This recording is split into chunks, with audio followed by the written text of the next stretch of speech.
Welcome to a mini episode of the Holiday Podcast. I'm your host, Tammy Priest, a Jewish follower of Jesus, and we usually sit over some fresh-baked challah on Friday afternoons at my dining room table and talk about intersections between the old and the new. But if you're watching the video version of our podcast, you know that we're not sitting at my dining room table and I haven't made any challah.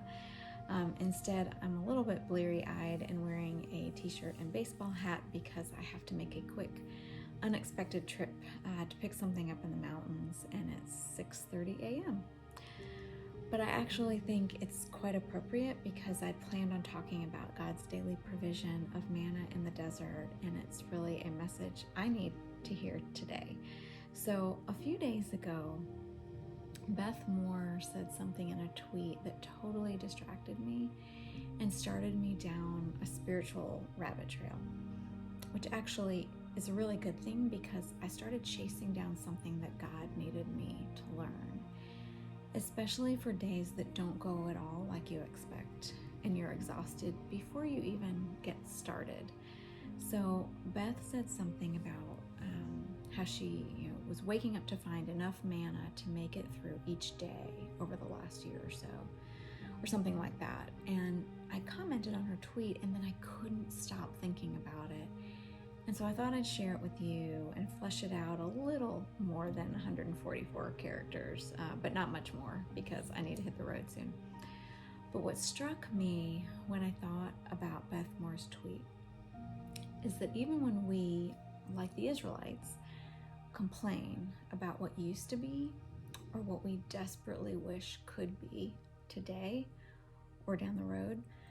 the beauty of manna in the desert is that God forces us to focus on today, to trust Him with just this day,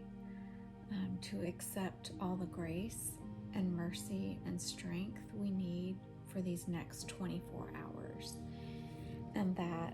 eventually, when we do this long enough, when we accept today's daily bread,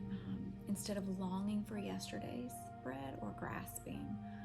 for tomorrow's bread, all of these days of daily trusting will be linked together in a journey of strength,